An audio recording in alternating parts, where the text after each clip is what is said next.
The four relationships, as you said, are the relationship with yourself, other people, God, and the earth.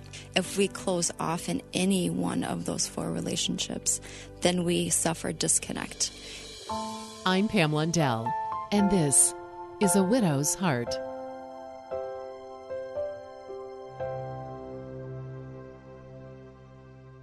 Hey, once again, welcome to A Widow's Heart, and just love spending this time with you and introducing you to incredible people who have been on a journey much like yours, but each journey is so incredibly unique and so different. But just hearing how others walk through it with the grief and with the grace and also the miracles. Today, my guest is Korinn Hawkins. Korinn S. Hawkins, is that right? That's me. And she is the founder and lead instructor of Moms of Meditation, momsofm.com, dedicated to helping moms deepen their life through online meditation courses. Now, that's what it says on the back of your book. And I know that that is where you started. But since you've been on your journey as a widow and just going through life with your two kiddos, things have changed, right? So it's not, I don't want to say just, but it's not just helping moms. Yes, so I have recently expanded into creating open heart living. I have a YouTube channel, I have a Facebook page, and my passion is just helping people to connect with themselves and giving them the gift of meditation that helps on so many different levels. Yeah, I love that. It says that you are trained in acuenergetics, and we are going to get into that because I think we can all use some of that. And I love how it's all coupled with faith for you as well. 100%. That's the backbone of my whole life. Yeah. Well, we just want to ask you if you will share some of your story with Corey, your husband, as much as you want. I always say it's not, the how or the why, but the imprint that they left on your heart, and how this kind of maybe changed the trajectory of how you deal with grief and getting through life. Yeah. Corey and I we met in 1998. I was 18. He was 24. He was at a 4-day rock festival in Wisconsin, and I came over from Michigan, and we just happened to meet and connect and stay connected. This was before cell phones, so we had to, really work at staying connected. But we were long distance for 2 years, and then I moved to Wisconsin to see if this was something real, and it was, and it still is. I still love him dearly. Oh. We were married in 2004 and had almost 16 years of being happily married. And 16 years? Yeah, so we were together for 22 years total, and counting. But yeah, almost 16 years of marriage. I just have to say, Korinn looks like she's 22 years old. So I'm 43. How that works, but yeah, that's wonderful. So a real love story. Yes, very much so. In fact, I write about this in my book, but when we met, the Wednesday before we met, there was an aurora borealis, the 360-degree northern lights, and I just remember being in such awe. And then we met that weekend, and the last weekend of the summer, I was getting ready to go to college, was embarking on this new journey, and the same thing happened in Michigan, a 360-degree aurora borealis on a Wednesday night. And it was just God speaking to me saying, don't forget about that guy in Wisconsin. He does that, doesn't he? Yes, and I'm getting chills saying that. That's just, you got to listen. You got to listen to those things. By the way, I'm talking with Korinn Hawkins, and the name of your book is called The Four Relationships, Seeking Connection in a World of Disconnect. And I think a lot of people can connect with all of that disconnection. So tell me a little bit about Corey's story, and your grief story, I guess. Yeah. He had a sudden illness. We had just gone on a family vacation to San Diego, and he was a little bit under the weather before we left. And then when he got back, he was more so under the weather. Some people resistant to go to the doctor. So it was about 2 weeks of him struggling and me encouraging him, but not, obviously able to make the decision for him. And when he finally went in, he had pneumonia, to the point that he had fluid on his lung and it had collapsed. They had to put in a chest tube to drain the fluid. When they did that, the abruptness of transfer of fluid out of his body caused his lung to expand very quickly, and that punctured his lung. So then there was complications with that, complications with not being able to get over his pneumonia. He was intubated for 10 days. This was right when COVID was happening, so I was able to be there the first 10, the last 20.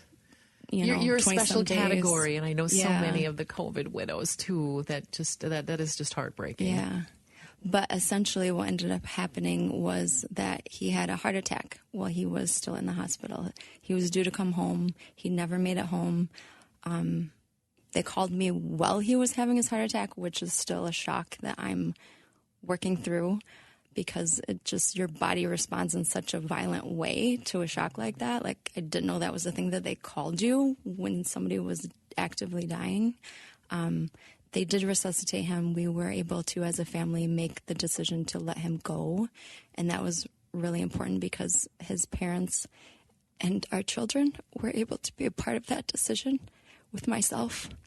But only myself and my mother-in-law were able to be there when he passed, which was a huge gift to me. And I hope a gift to him as well, that I was able to be there for him. So this was April of 2020. Yes. If you listen to A Widow's Heart, I always have my box of Kleenex nearby, and hope you have yours as well. Yeah, and you had 2 small children too, and this is right at the beginning of the pandemic. Yeah, our daughter was 9, our son was 13 at the time, and they are now 12 and 16. We're all doing amazing. I tell everybody we were a strong family before Corey passed, and we're still a strong family. And thanks to his love and his just stability in our life, even to this day. Yeah. Can you tell me a little bit? I know we're going to talk about this throughout our chat here, but at what point did your faith take over? Because I remember just the moments where I found my husband, in our home, and it literally was, I was at the end of myself, and I had to let go and let God, and not a cliche, right? That's a really interesting question to me. So it happened when we decided that today was going to be the day that Corey was going to die. We had to make that decision. And it was actually on Good Friday. And really? It was April 10th. My mom had passed in 2001 on April 14th, but she also passed on Good Friday. So I knew that I didn't want this to be happening. I didn't understand it, but that God had a hand in it. And that just made it so much easier to accept. I have a little napkin there. It made it so much easier to accept. And it really just set the tone for going and being with him for his passing, which was heartbreakingly beautiful. Can you share a little bit about that? You don't have to. You definitely. I'm okay. So we were able to be with him, and my heart's beating really fast right now. And so we were able to be with him, his mother and I, and I just held him, laid with him, whispered things into his ear that I wanted him to take with him. And when we gave them the okay to take him off of life support, I was laying against his chest with my ear up against his chest and could hear and feel his heart beating. And his mom went and got a prayer book, and she said a couple prayers. And the last one that she said was the Lord's Prayer. And his heart quit beating during that. And it was beautiful. It was just so beautiful. So sacred. So sacred. I mean, I am honored that you shared that with us. Yeah, it's stories that I think only someone who's gone on that journey can really, really understand, And God bless you for being able to be there at that time and witness that miracle. I'm so grateful I was. I couldn't let him be alone. Yeah. And I was gifted that. So, yeah, You trying know, to be strong for him too. I mentioned my nonprofit that I work with called Widows A Widow Might, MIGHT, and we have four cornerstones: to live, to heal, to grow, and to thrive. What stage do you think that you are at right now? To live is just getting through day by day. To heal, to grow, and to thrive. I think I'm between growing and thriving.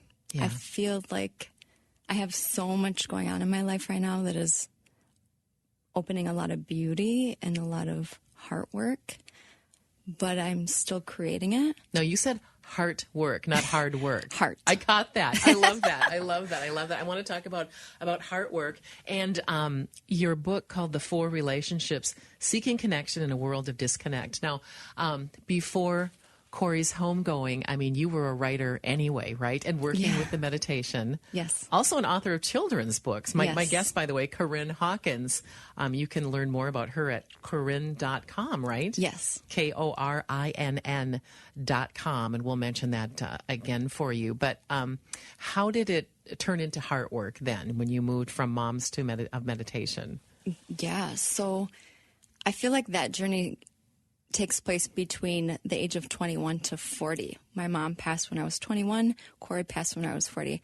I did a lot of self-discovery, personal studies, learned about energy, just learned about myself, built strength in self-awareness, meditation. And so I had a lot of tools that I was able to draw from in his passing, and it kind of became so with his passing immediately I knew that I didn't want to have the things happen that happened after my mom passed away. I had some physical ailments pop up in the months following her passing. I started to have panic attacks to where I couldn't drive. I've been there. Yeah. I have been there. With driving, it was just, I have to get off this road. Yes. It's debilitating. Yeah. Like my goodness. It's an issue. I was having anxiety. I started to have issues with my thyroid. I had a doctor tell me he wanted to just cut me open and take my thyroid out. And I was 21. Like, thank God I had a voice to speak up for myself and say, can I just try medication first? Yeah. Medication and meditation. And then I also ended up getting a kidney infection. And I was just living life, just a young girl without a mom. But that happens because of trauma. Heck yeah. Yeah. And I didn't understand that until years later in my energy education.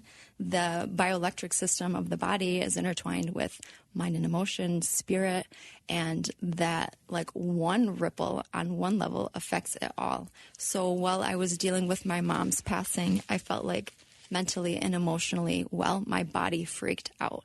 When Corey passed, I knew we have 2 little kids. I need to function. I cannot fall apart.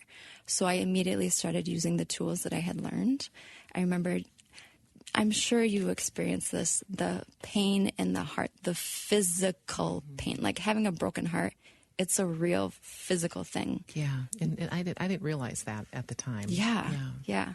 So the pain in the heart, I remember in those early days just constantly having my hand on my heart and just allowing a little bit of flow, a little bit of energy to move there to keep it open and flowing so that it didn't lead to anxiety again. Mm-hmm.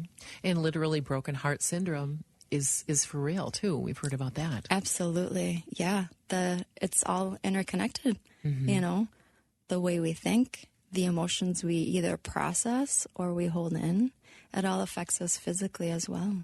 Yeah. Now, tell me about meditation as a Christian, and how did you work that in?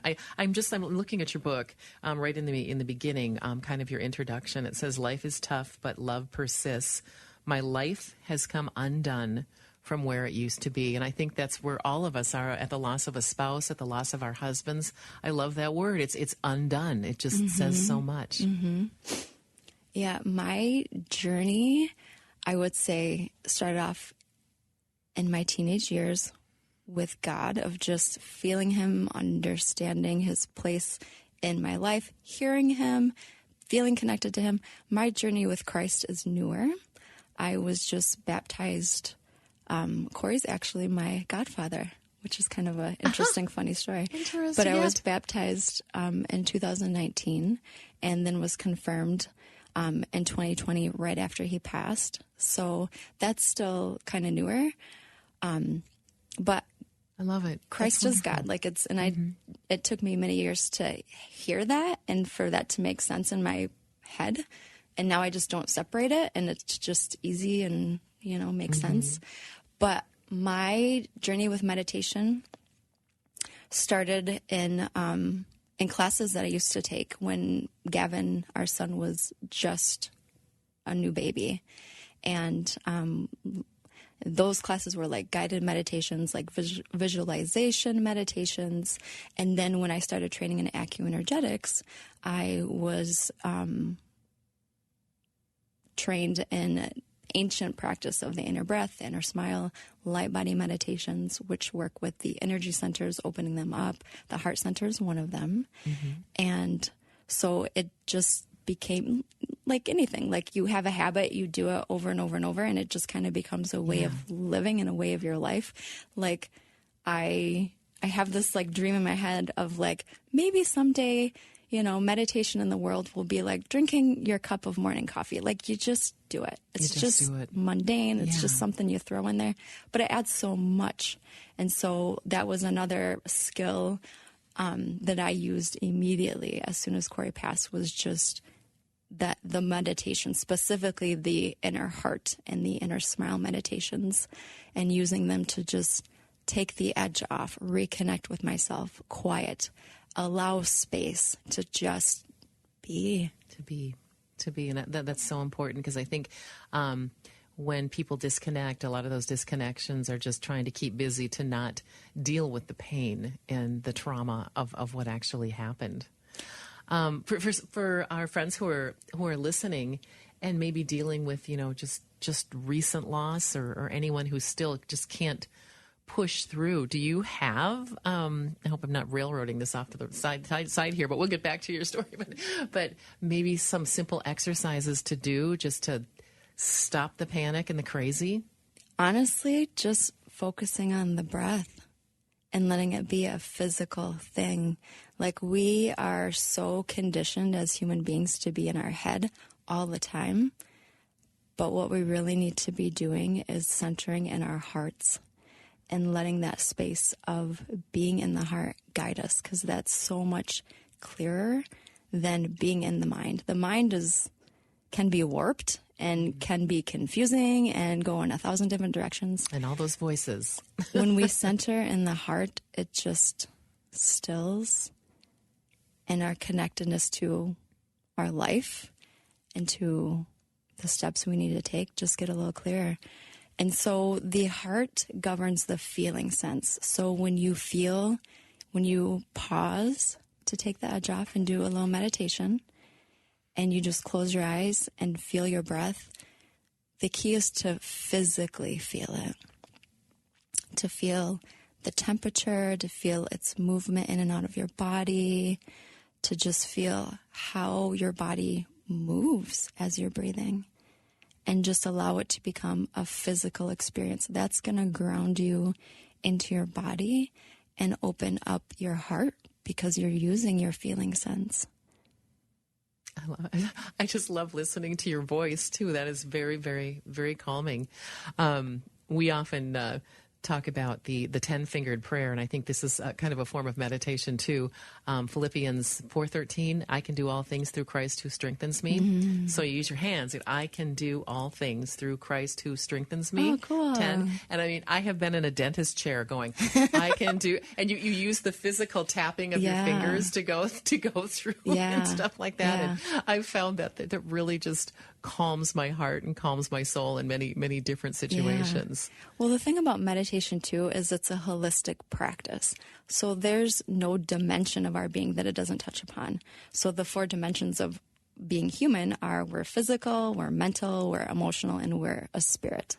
So meditation just naturally, without even having to have any focus, can soothe you mentally, physically, emotionally, and spiritually. So it's just a really excellent practice for people who are going through grieving, loss, challenge in life. Yes, yes. And your book is called The 4 Relationships Seeking Connection in a World of Disconnect. And I love that the picture is a 4-leaf clover, which talks about the 4 relationships, as you mentioned, yourself, others, with God, and with the earth. And then there's a sun coming right through the middle, which signifies the heart. I did my homework, Korinn. I'm impressed.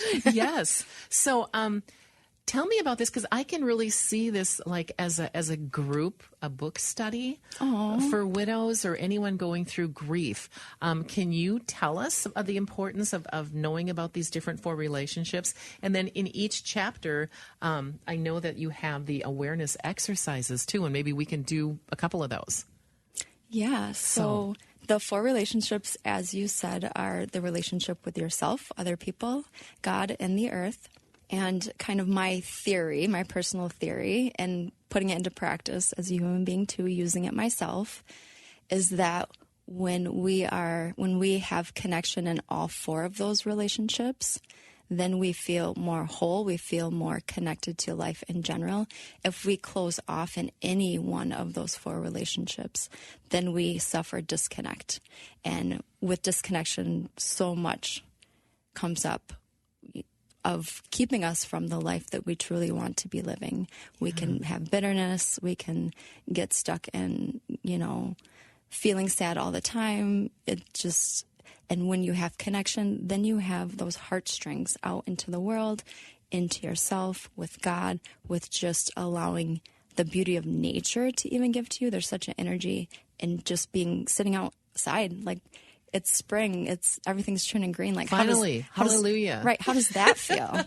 If you're listening, this is a Widow's Heart podcast. Takes place here in the Twin Cities in Minnesota. We've had a hard winter, haven't we? You're in Wisconsin, yeah, right? Yeah. But seriously, how does that feel to just see green? Like, it lifts you up. I was just talking with friends, and I think you can relate, but I mean, just seeing the buds on the trees. I mean, I was in Maryland at a widow's weekend in early March, and they had spring. There were daffodils, and I came back to, 8 feet of snow still, and it's almost too much to take. I always think about how amazing God is with rebirth every spring, and the aromas of the flowers and the lilacs in the air and the colors. It's almost like too much for my Midwestern soul to take in.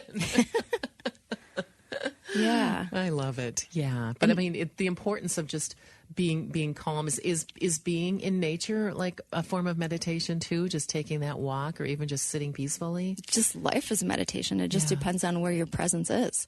Like, you can be doing anything as long as you're connected in your heart with what you're doing. That's the state of meditation, and I feel like that's really where we need to be shifting as human beings, is from being in the head centered to being more heart centered. It's just about presence.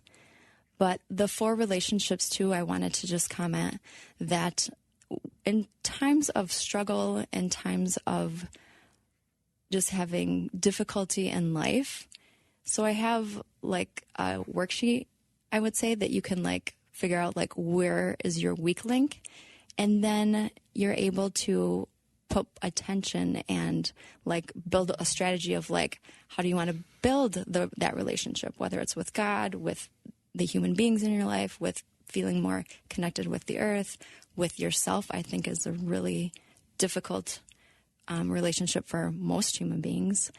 But just picking where you're weak and working in it is also going to uplift you and help you to build strength, help you to feel more connected, build more joy in the way that you're living.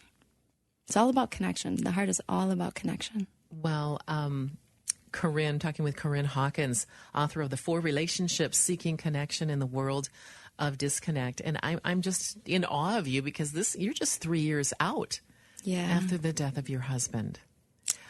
Tell me about how I always think that widows with young children have just an extra burden, not a burden, but an extra responsibility, as you mentioned a little bit earlier, because it was all I could do to take care of me because the kids were out of the house. Mm-hmm. What advice do you have for widows who have little ones at home to maybe help keep their sanity. That's interesting that you word it like that, because to me, my children were my strength. Like, I got such strength in just being their mom and putting their needs first. And one of the things that was, I think, another skill that I have is just being able to allow the heart to feel raw emotion, to express it, to feel it, to not try to hide it.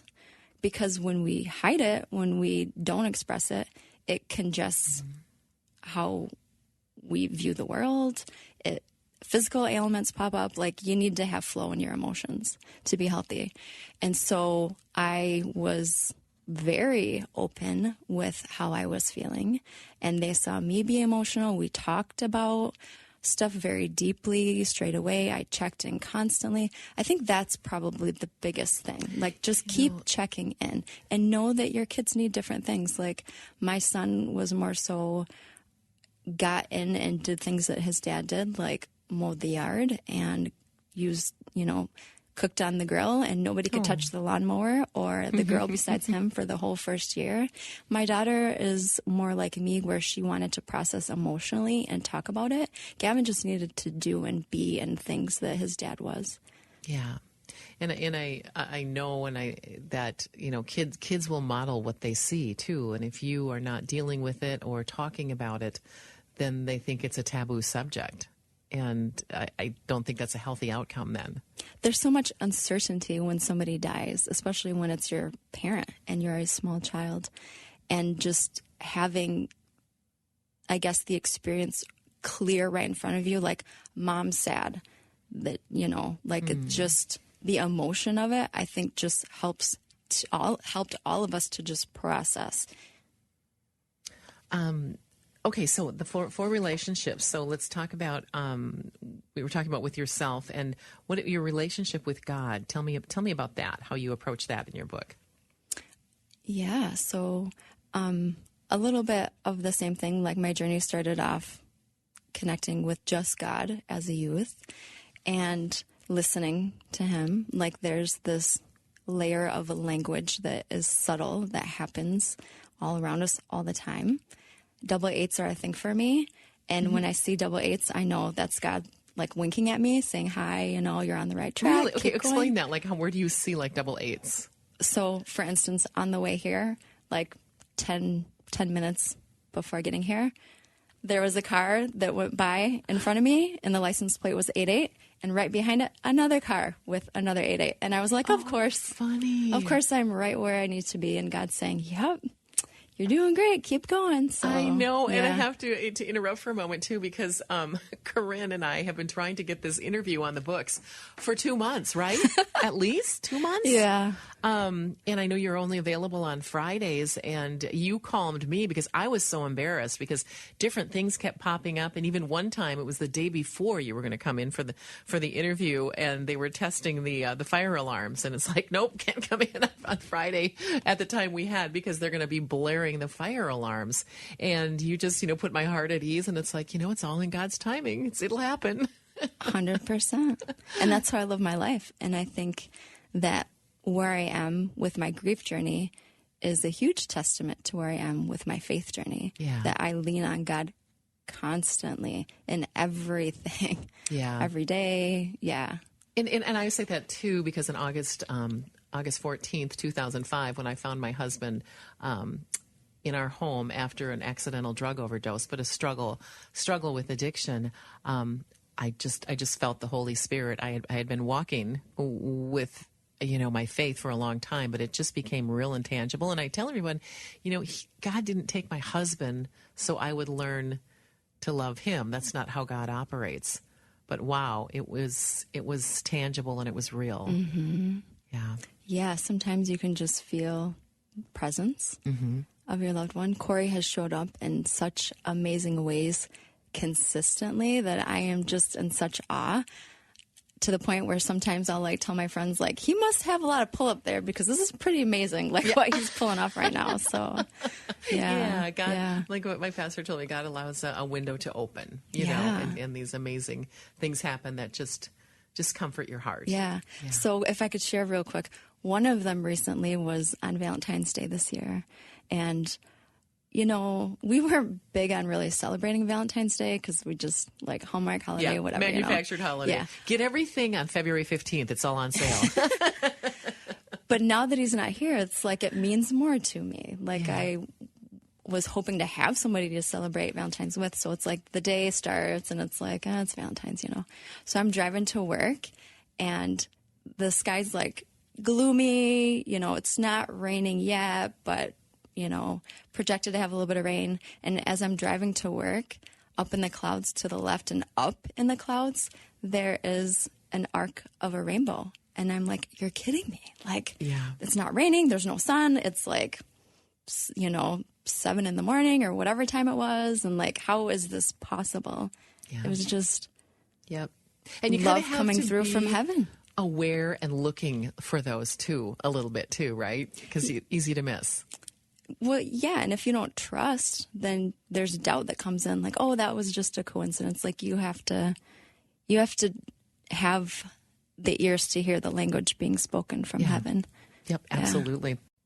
I want to take a moment to say thank you to our sponsor of A Widow's Heart. It's Wings for Widows. You've heard me talking about them. They help widowed men and women navigate the financial trauma of loss, and there's no cost for their financial coaching and educational services.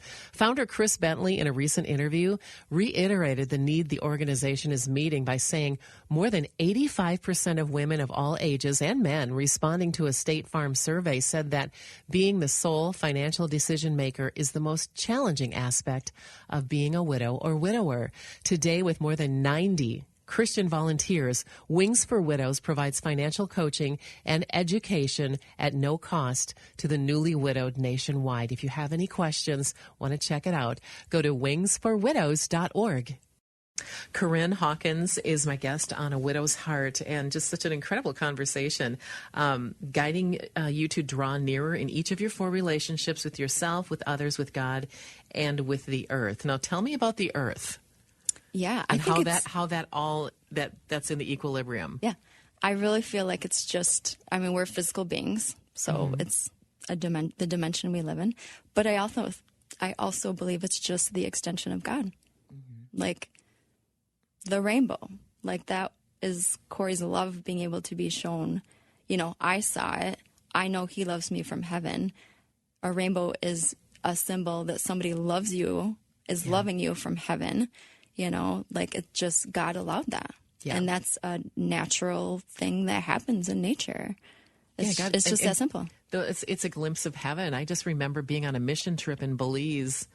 Oh my goodness. This was probably 10 years ago, through a radio station here at KTIS. And I got up and it was raining, and everyone was kind of disappointed because our activities were canceled. But I had my cup of coffee and I went out on the dock. I may have shared this before. So I know my friends who are listening, just put up with me because you're going to hear it again, I'm sure, in the future. But because it was so cool. I walked out on this dock in Belize, and Ambergris Key is where we were. And it was foreign to me because it was so tropical, and it was January at home in Minnesota. But I looked out and I felt like I was in a virtual aquarium. I could see the fish, and there were little Nemo fishes, you know, down there. And the what are those ones that flap? Like the angelfish? We'll call them angelfish. And then all of a sudden there's a water spout and a rainbow. And I'm like, this is too much again. This is like springtime in Minnesota. It was just too much for my senses. And I just said out loud, I love you. I love you. It was just a beautiful symphony of heaven right there for me. Wow. So incredible. That is beautiful. Yeah. And there's just such an energy in nature. It's soothing. Like it's, you know, we say Mother Nature, like it's the mother love energy, that unconditional kind of, when you allow yourself, when you're frazzled and stressed, and when you allow yourself to go and sit in nature, nature is going to give to you. It's going to soothe you. Yeah, absolutely. It's like Mercy Me and the song I Can Only Imagine. You know, it's fun to imagine, isn't it, what heaven's going to be like? Because we get these little glimpses. Okay, Korinn, so tell me about journaling in your book. A lot about journaling. And I have to tell you, just because of the way I am, it's so hard for me to slow down and grab a book and journal. It's hard for me to do devotions even. I just have to keep coming back around and recentering and recentering. Do you have any advice on that? And what are the benefits of journaling? Yeah, that's super interesting. I know I'm ADHD. I'm undiagnosed. No. And I think too, so the benefit of journaling is you're connecting with yourself. You're the one that directs your life. If you're not connected with yourself, you're losing out. Like, you need to be connected with yourself. So I think the benefit of journaling, even through pain, even with things that you don't want to think about, like, it helps to process. And in processing, you heal. Nothing, if you have stuff frozen within you that you are afraid to process, you don't want to look at, you don't want to talk about, you don't want to think about, it's just stuck, and that's causing disarray and disconnect in who you are and who you're meant to be. So journaling is a tool for you to connect with yourself, to express, to free flow, to just air out what is stuck within you. And I feel like sometimes when you get into journaling, it kind of takes you and moves you for you. And then you can sit back and reflect on, like, having a better understanding of yourself, feeling better. It's like crying, you know, like when you cry, it feels good afterwards. It's a release. Yes. Journaling is a release. Like, write it, whatever it is, how ugly it looks, how painful it is to, like, get it out on paper. It's private. It's just you and your pen and paper. Yeah. In a soft, quiet space. Just let it be. Sure. That is so good. But anything else that you want to touch on in your story and your journey? Yeah. So in life, we all are students to ourselves, discovering over and over who we are, what we're capable of, and what we can grow to be. And we keep creating and we keep growing. And one of the things in the last 3 years that has really become a cornerstone for me is that I keep witnessing myself closing down over and over and over, because that's heartache. That's life. Like, stuff happens. Like, we do every day. I close down every day. But on the opposite side of that is that when you shift into your heart and you use your heart to be your connector in life, then you open back up. So it's almost like a shift in perspective for me is what I feel like I've been developing over the last 3 years, of having such pain and having it be so tempting to just close down and live in bitterness and not wanting to reach out and not expressing how I feel. Like, that's tempting. It's harder to actually open myself up and to be vulnerable and to put myself out there. And so I want to say that as encouragement to those of you out there who are feeling closed down. Like, give yourself permission to be vulnerable, to feel how you feel, to express yourself, because that's where you're going to grow and where you're going to be able to connect and live a better life than where you are living in the space right now. But for me, it became like a practice.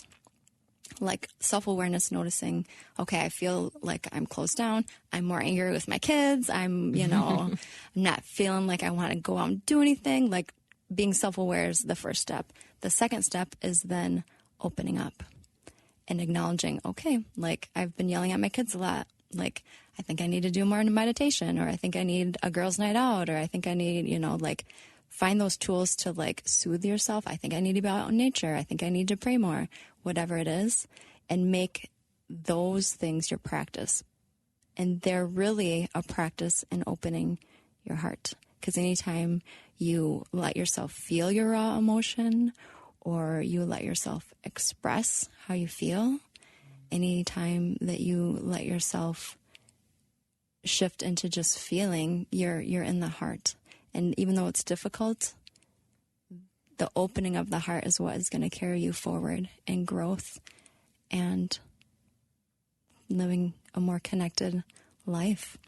So it's kind of like shifting from seeing the glasses half empty to half full, because you actually start to shift from viewing your life as being closed down all the time to viewing your life as opening back up over and over and over. And it's work, but it's worth it to know when you're closed down and to take the steps to open yourself back up to living. Open heart living. Open heart living. Yeah. I love that. Now, do you actually work with clients to help people through, tough situations like this, like grief or, any other type of grief, I guess, loss of a spouse? I would say that's in transition right now. I have my hands in several different things. Yeah, I didn't know. I just, again, when I'm sitting here, I'm just listening to your voice and I'm kind of like in a state of meditation. I think it's so calming, So the one thing that I have been putting out recently is on my YouTube channel, Open Heart Living. I am doing, my friends tease me because one friend in particular was like, you jumped right in and did 365 days of open heart living and you're going to put out 365 meditations. She's like, you could have just done a month. I'm like, right. Yeah, that's just how I roll. Did you really a whole year? Well, so I'm not like doing it day to day to day. Yeah. I'm just taking it as it comes. When I'm inspired, I'll sit down and record a meditation and then I put it out. So I have a start to the 365. Yeah. I will make it happen. It might take me 5 years, but they will all be there. Make it happen. That's great. Because that's just me. I just have a persistent spirit. So check her out, Korinn S. Hawkins on Open Heart Living on YouTube. Yeah. Okay. Yep. Mm-hmm. And some of the topics that I have covered thus far have been fear, overwhelm, strength, relax, silence, and reconnect. And I talk in each session a little bit about the topic, and then I guide you through a meditation as well. I love that. Okay, so go check it out. I know I am going to too. And I know I was going to ask you, let's do some of those here, but they're right there on your YouTube channel. Yes. Correct? Yes.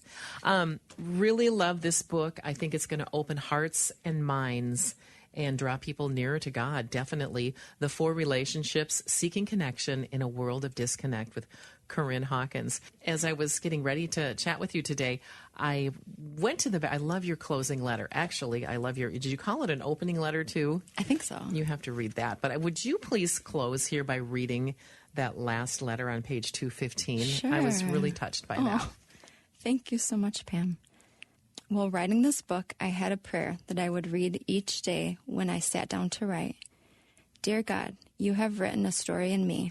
How can I write a story in you that reflects what you want the world to know? Love, Korinn. We all have a story. We all are God's story. His story in you is still being written. Would you like to be more in tune with what his meaning in your story is? And then this is a quote from the movie A Star is Born from 2018. It says, music is essentially 12 notes between any octave. 12 notes, and the octave repeats. It's the same story told over and over. All the artist can offer the world is how they see those 12 notes. And this is me again writing. We are all just different degrees of the same thing.